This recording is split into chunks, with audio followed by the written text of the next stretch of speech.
اعوذ باللہ من الشیطان الرجیم بسم اللہ الرحمن الرحیم یا ایھا الذین آمنوا لا تتخذوا بطانۃ من دونکم، اہل ایمان مت بناؤ اپنے بھیدی اپنے سوا کسی کو، یعنی رازدار نہ بناؤ سوائے کسی مسلمان کے جس کے بارے میں اطمینان ہو، صاحب ایمان ہے، اس کے علاوہ کسی اور شخص کو اپنا بھیدی نہ بناؤ۔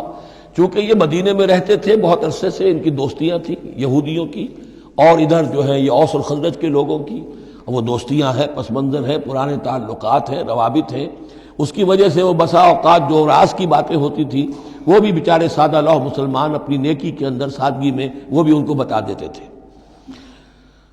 لا تتخذوا بطانۃ من دونکم لا یالونکم خبالا، وہ تمہارے لیے کسی خرابی میں کوئی کسر نہیں چھوڑتے۔ ودوا ما عنتم، انہیں پسند ہے وہ چیز جو تمہیں تکلیف میں ڈالے، مشقت میں ڈالے۔ قد بدت البغضاء من افواہہم، ان کی جو دشمنی ہے تم سے وہ ان کے منہوں سے بھی ظاہر ہو چکی ہے، ان کا کلام ایسا ہوتا ہے، آتش برساتے ہیں زبان سے۔ وما تخفی صدورہم اکبر، اور جو کچھ زبان سے ظاہر ہوتا ہے وہ تو پھر بھی کم ہے، ان کے دلوں کے اندر جو آگ بھڑک رہی ہے دشمنی کی اور حسد کی وہ اس سے کہیں بڑھ کر ہے۔ قد بینا لکم الآیات ان کنتم تعقلون، ہم نے تمہارے لیے اپنی آیات کو واضح کر دیا ہے اگر تم عقل سے کام لو، یعنی باز آ جاؤ، اپنے اس طرز عمل کو دیکھو۔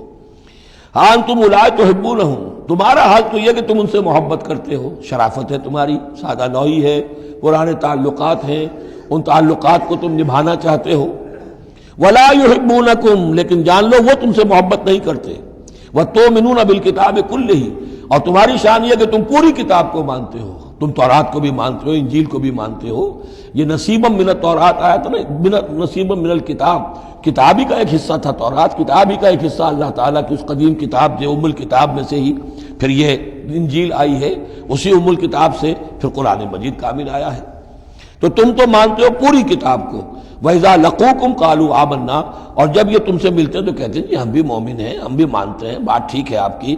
وَإِذَا خَلَوْا، جب وہ علیحدگی میں ہوتے ہیں، خلوت میں ہوتے ہیں، عَضُّوا عَلَيْكُمُ الْأَنَامِلَ مِنَ الْغَيْظِ، تو اب تم پر غصے کی وجہ سے اپنی انگلیاں چباتے ہیں۔ عَضَّ يَعُضُّ، انگلیاں کاٹنا، غصے کہ اب کچھ پیش نہیں جا رہی اور اسلام کا جو ہے معاملہ اور آگے سے آگے بڑھتا جا رہا ہے، لیکن یہ کہ اس کے غصے میں پیچ و تاب کھاتے ہیں، اپنی انگلیاں چباتے ہیں۔ قل موتوا بغیظکم، ان سے کہو کہ مرو اپنے اس غصے میں، غم میں، اپنے جذبات میں۔ ان اللہ علیم بذات الصدور، یقیناً اللہ تعالیٰ جو کچھ سینوں کے اندر مضمر ہے اس سے بھی واقف ہے۔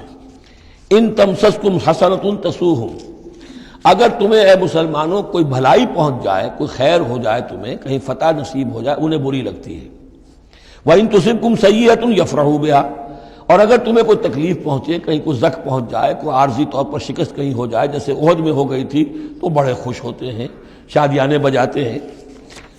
وَإِن تَصْبِرُوا وَتَتَّقُوا، لیکن یہ کہ اگر تم صبر کرتے رہو اور تقویٰ کی روش اختیار کرو، لَا يَضُرُّكُمْ كَيْدُهُمْ شَيْئًا، ان کی یہ ساری چالیں تمہیں کوئی مستقل نقصان نہیں پہنچا سکیں گی۔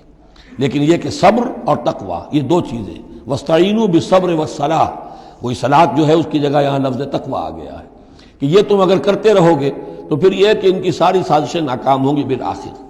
ان اللہ بما یعملون محیط، جو کچھ یہ کر رہے ہیں اللہ اس کا احاطہ کیے ہوئے ہے، یہ اللہ کے اس دائرے سے جو اللہ نے ایک حد کھینچی ہوئی ہے اس سے آگے نہیں نکل سکتے، بس اس کے اندر اندر اچھل کود کر رہے ہیں، جو بھی ان کی سازشیں وہ ہو رہی ہیں، لیکن یہ کہ اللہ تمہیں ضمانت دے رہا ہے کہ کوئی مستقل تمہیں نقصان یہ نہیں پہنچا سکیں گے۔ صدق اللہ العظیم۔